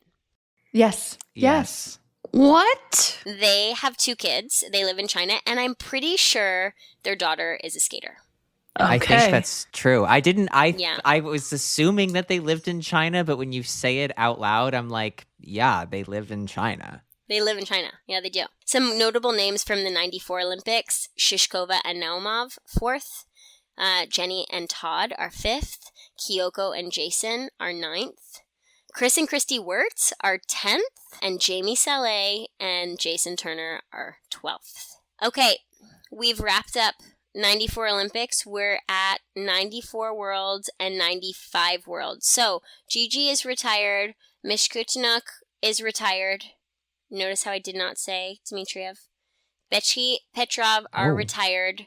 We're moving into some new names and potentially a new era. So, Gordeeva, Grinkov, Mishkutenok, and Dmitriev do not go to Worlds 94. Okay. Instead, we see the rise of Evgenia Shishkova and Vadim Naumov.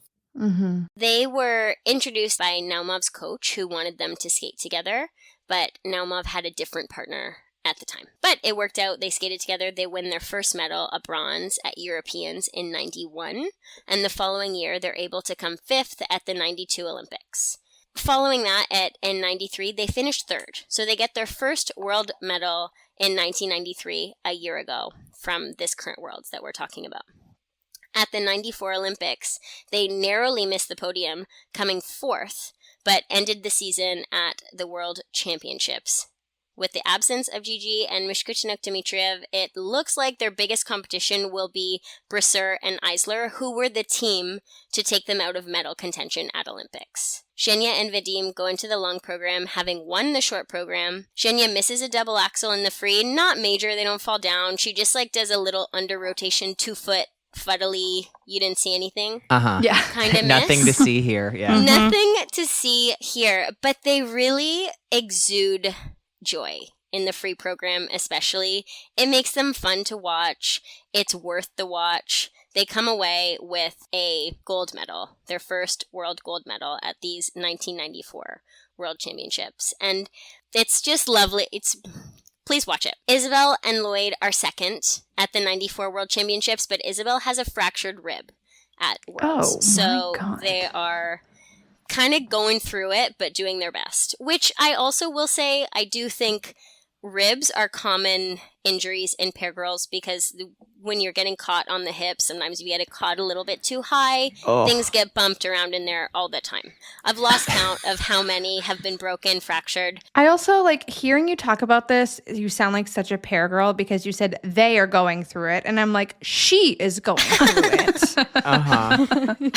Yeah, true. Or when you say things are bouncing around in there, you're talking about your Organs. innards. And your ribs. I mean, Mike and I fell on a twist at Nationals once in the short, first element of the competition, and both dislocated ribs on the spot. Dislocate to where? And just pop up and do the rest of the program. So it's just and the thing about ribs is you can't do anything. Yeah, for you a just rib. have to wait for them to heal. Anyway, Isabel has a fractured rib. She is holding herself together. She's going through it. They hold it together well enough that they are able to come 2nd at the 1994 World Championships. 3rd place are Eltsova and Bushkov, who we'll talk about in a moment. They are representing Russia. Moving on to the following year at the 95 World Championships, Zhenya and Vadim are not able to replicate. They earn a silver medal behind Kovarkova and Novotny of the Czech Republic.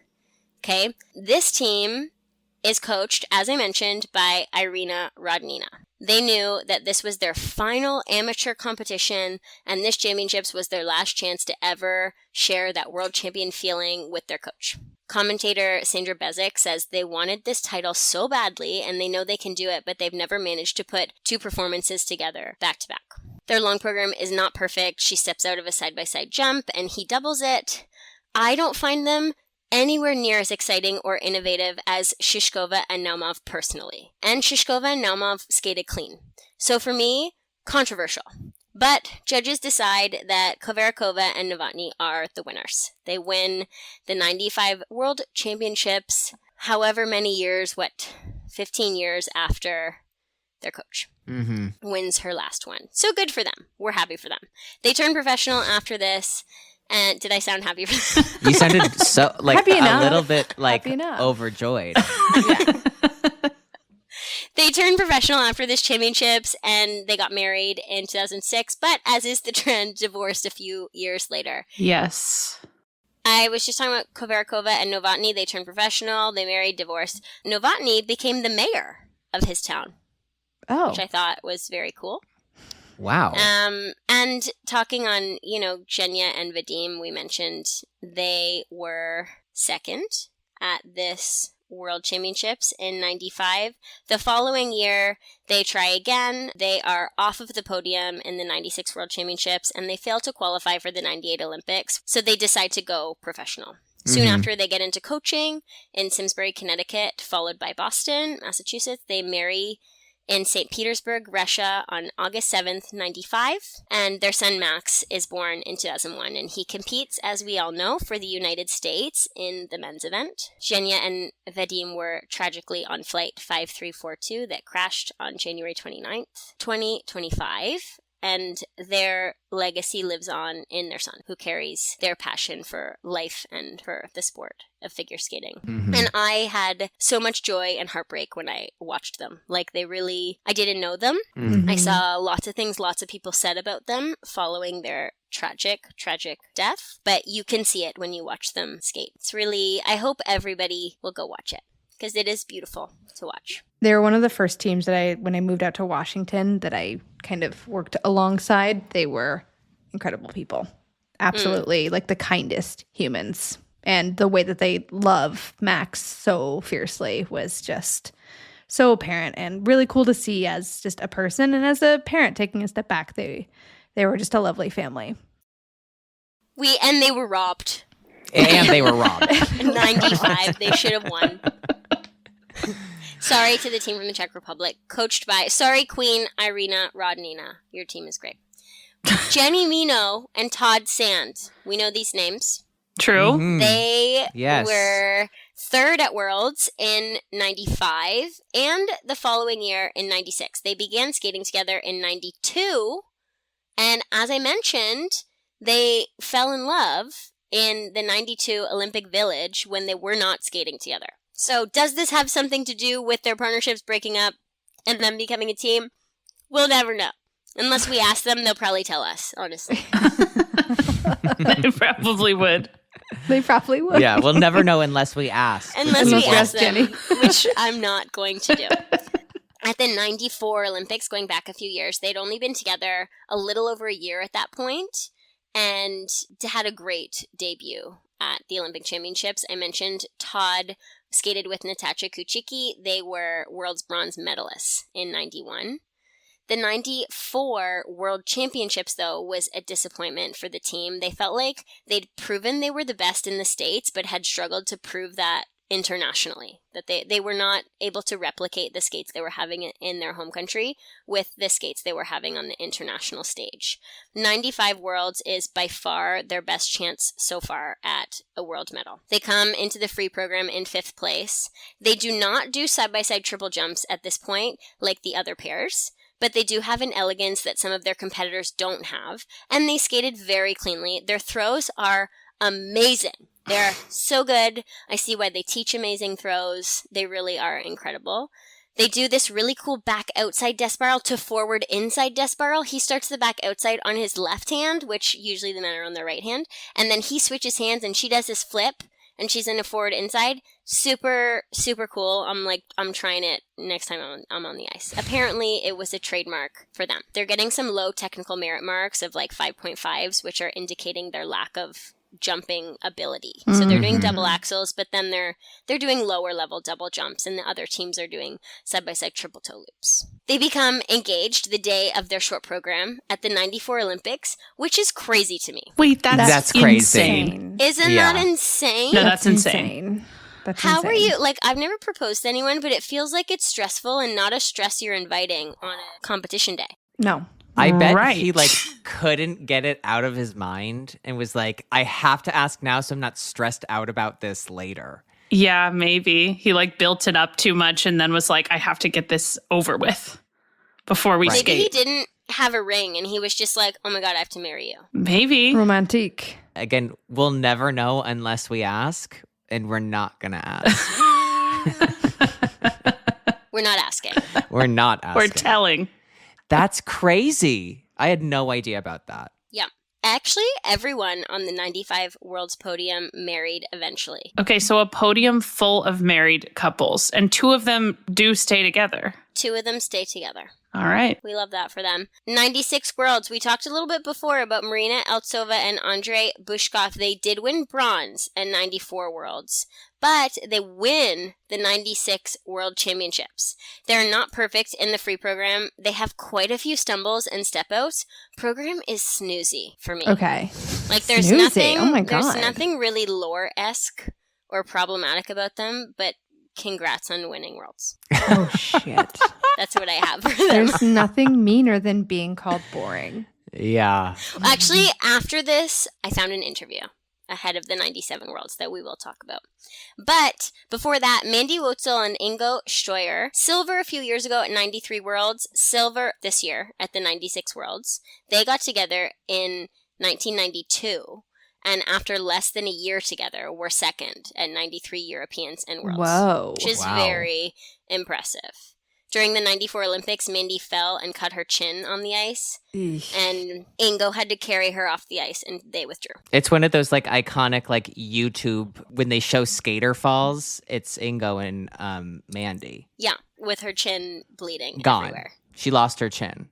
She's banging, as Kirsten said at one point in the episode, banging things in there, her body. When I look up Ingo Mandy Chin, it's just a photo of like a Japanese cheerleader that comes up. So Overall, this team was like kind of riddled with accidents and injuries. They're like in and out of podium spots until they like kind of figure their shit out in this 96 season. So we've seen them for a few years, but he like gets hit by a car window and like tendons in his shoulder are all messed up. I don't even know how it's possible, but these kinds of things are happening. They skate at 96 Worlds to the Rolling Stones, which is a very different vibe than we're seeing from most pair teams at the top of the field, which I appreciated. She falls into the boards on a throw double axel pops a double axel and pops a double axel on her own. And then an overhead lift goes down in a way that's like not a fall, but would not count in today's standards. But commentators didn't mention anything about it. So I was like, okay, maybe it's like all totally Gucci and fine. They come second with this like kind of not amazing performance. They sound like the Tasmanian devil. Yeah, she falls into the wall. Not so Oh my bad as God. we're going to see from Chinese pair in the future. Uh-huh. She's fine. She just, kind of runs into them. My But we God. know Ingo very well as a coach. Yes. Ingo coached Aliona and Robin to their 5 world titles. He coached Tatiana Voloshajar with her partner/husband before Max, Stanislav Morzov. He coached Eric Radford with Eric's former partner, Rachel Kirkland. He coached Aliona and Bruno for a short time, and something I forgot about, Haven Denny and Brandon Fraser for a short time. oh my God, Whoa. that's right. More so, ready for this? Mm-hmm. Ingo was an informant for the East German secret police.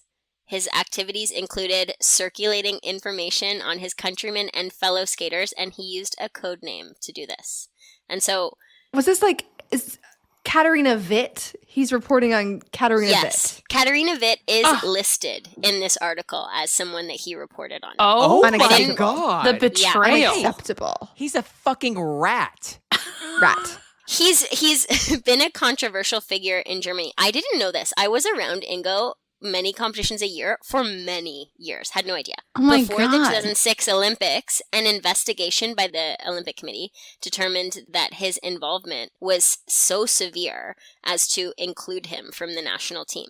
The matter Whoa. went to Wait, court. so they took him off of the What? national team? They tried. The matter went to court, where a judge ruled in Steuer's favor. He went to the 2006 Turin Games, but was forbidden to wear any German team clothing. Oh my God. Wait, I Yeah. did not know any of this. Wow. Savchenko and Djokovic were encouraged to get a different coach, as Ingo was occasionally being denied accreditation. They also went to court, and the judge ruled in their favor. When Ingo was asked at the 2010 Olympics about his time as an informant, he said, "I don't want to talk about all of this here at the Olympics. If you want to know anything, you can read it soon in my book." Marketing. This book is said to Seriously. hopefully rehabilitate his reputation. He was in the pay of the Stasi for 4 years. Oh my God. Following the 2010 Olympics, he threatened to stop teaching in Germany if they didn't reinstate paying him. Oh, yeah, good idea. Let's just threaten Germany. After you were, as Adam said, accurately, a fucking rat. And yeah, the article does detail Katarina Witt. Ah, So That's where you got me. yeah, that's where I draw the line. Informing on Katarina. Jenny Mino and Todd Sand at the 96 World. So we talked a lot about Inga Lore, but we remember that they came second in this event with a less than stellar skate. Mino and Sand again come into the free program in 5th place after the short. They're using the same free from last season, and they're still not including the difficult side-by-side jumps that the other teams are including. But the rest of the program is pretty much flawless, and it's fun to watch. They finished 3rd behind Altsova Bushkov and Vochel Stoyer. We moved to 97 last year. We're almost there for Lore episode 1. Can I make one joke that I just thought of? Ingo, not the only one at the Torino Olympics not wearing his team gear. Oh. Oh my God. And not the only one in trouble for their work with a former communist nation. Oh dear. Oh boy. Yeah. Sorry. Oh my God. I can't. No, don't be sorry. I knew this from the outskirts, but like. I had no idea. No, I had no idea. Just a heads up, we had to re-record this because she said it the first time, and I said, "Hell yeah!" Because I heard it as he was like informing on the enemy, and I'm like, Yes. Right. yeah." I knew how you heard it. Yeah, I also knew how you heard it. I just was like, no. No, and then I understood Stasi it as bad. he's informing on Katarina Witt, who is my fucking favorite skater of all time. Yeah, That's and then you locked unacceptable. in. I locked in Yeah, and then she was ready to throw hands. to fight Ingo. Ooh.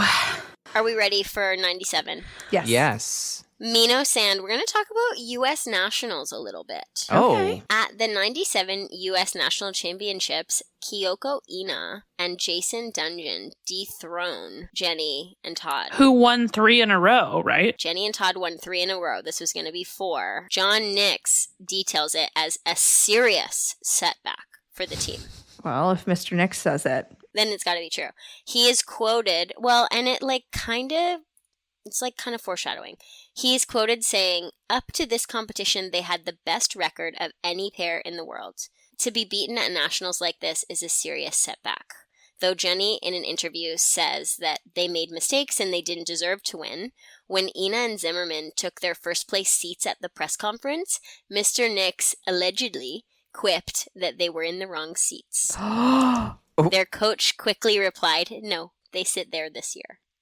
Oh my God, I can hear Mr. Nix doing that, and it gives me so much anxiety because he would do that. Oh, really? Yes. I don't know him very well at all. Oh my God, that cheeky little bastard. He would absolutely do that. So they go to Worlds. They're like coming off of a setback here. They go to Worlds. The door is wide open for Jenny and Todd to win their first Worlds here, with so many teams making mistakes.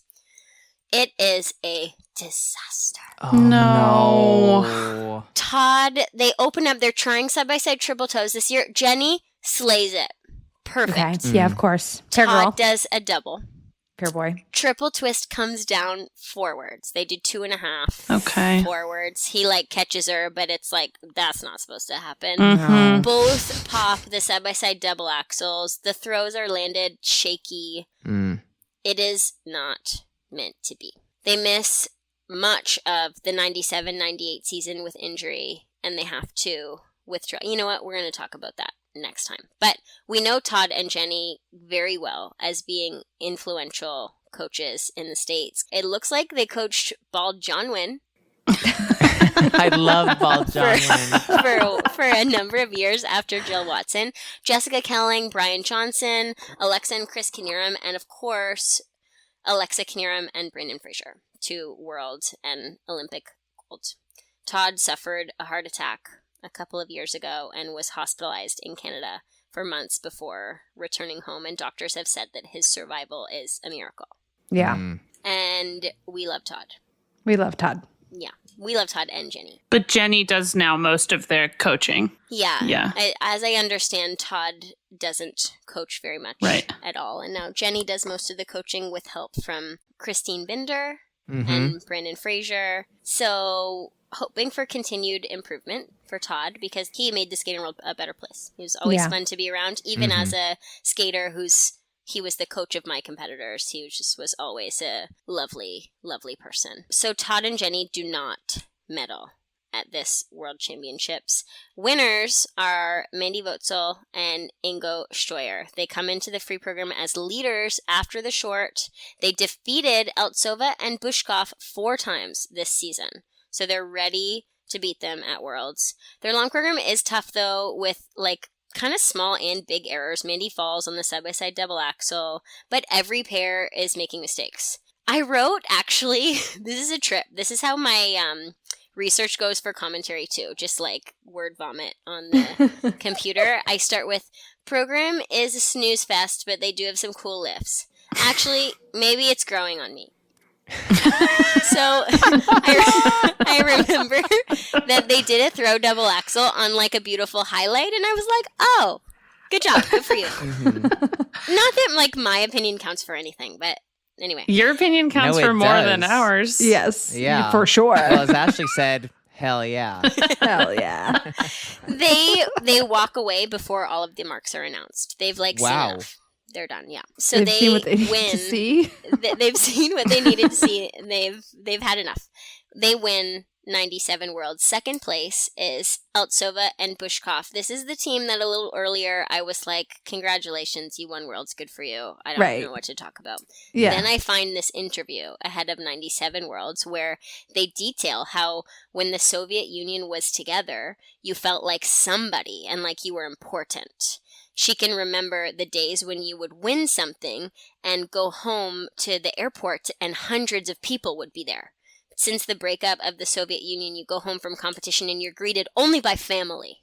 Brutal. Yeah, that is pretty rough. Awful to be stuck with your family. Yeah. Stuff. A bit kind of sad they lost their financial support since the split of the Soviet Union. They received $45 a month. Oh my God. The Olympic Committee, and their prize money is split 30% coach, 30% government, 10% federation. They say the message from the federation is to give up. Wow. They want to prove it's too early to be written off and that they are still strong. This interview is available before their 97 long program skate, so it's on YouTube if you want to watch it. They were among the teams to lose out on the 94 Olympic opportunity because of the return of Gigi and Mishkutenok and Dmitriev. So they kind of thought they were going to go. Yeah. And then these two teams came back and no luck. Yeah. And then they switched which sucks. That does suck. That sucks. No, that sucks. They come home from the airport and it's only their family now. That sucks. Well, instead of court-ordered civilians. Right. Fearing for their life. No, I'm not saying that Gigi and they shouldn't have come back, of course, but I get that sucks. But then they switch coaches from world-renowned Igor Moskvin to Mara Moskvina's coach, which I don't think I told you 2 hours ago when we started this thing, that Tamara Moskvina was married to her coach, Igor Moskvin, when he was coaching her. I remember that. Yes. 12 years his junior. Okay. Yes. Okay. So they, Eltsova and Bushkov are with Igor Moskvin, and then they go to, in their words, an unknown, who is Natalie Pavlova. When asked why they switched, they say something along the lines of, to Igor, they are just a number. They wanted a coach who would really work with them. They recycled their free program from last year's Worlds, where they won. He falls on the first element, the side-by-side triple toe, and they come away with the silver medal to the German team of Wotzel and Steuer. Dick Button says, the program is like wine. A nice performance, not a great performance. How is that like wine? I don't know. It's a direct quote, though. Wine from Trader Joe's, I guess. Yeah. $2 chuck. Yeah, you can watch. All of that will be in that. I got all of that from that one YouTube video. And their program is like wine. A nice performance, but not a great performance. Okay. And if I'm drinking wine, it's great. Yeah, well, what kind of wine was Dick Button drinking? I don't know. Okay. I don't know, but I'm definitely going to use that line. The last team I will talk about in this entire lore episode, you remember Artur Dmitriev and me saying that his partner, Mishkutenok, had retired. Dmitriev did not. He is here with his new partner, Kazakova. They are third on this world podium. Wow. We're not going to talk about them on this lore. We're going to save them for lore number 2 when we get into Berezhnaya, Sigurlitse, Sally Peltier lore extravaganza. Oh my God. The mess of it all. That's the mess really of it all. It's a beautiful extravaganza. mess. It will be. I am amazed that you were able to put this together in a way that, to someone who truly doesn't understand pears, it was so palatable, so interesting, so many fun tidbits of information. Like, you did such a good job at telling the story. And you covered a lot of years of skating. Yeah, you did. Wait, so we started at like 68, right? 69 we started Okay. at. I mean, the crazy thing, like big picture about this episode of lore is we have not done a single Olympic cycle where a Russian team didn't win. And like at the Olympics, at least. And like at most of those Olympics, they went 1-2. Yeah, they really did. Like, it's crazy. I mean, but the dominance of that Soviet program is so crazy that there's always Truly. somebody right after that, or there's somebody in junior about to like be senior, and it's just like, it's insane. Well, and I think we have a lot of years left to go that they're gonna win the Olympics over and over again. Still. Yeah. Yeah. Yeah. It's gonna keep happening a couple times. It's just gonna keep happening. I can't wait to talk about China pears. Me too. But the main point that we want to get across is that we absolutely adore you. We appreciate your time and energy that you put into getting us through this first episode of the lore. So seriously, thank you. Cannot wait for episode 2. Everybody listening, stay tuned next week for part 2 of the Pears lore with Kirsten Moore-Towers.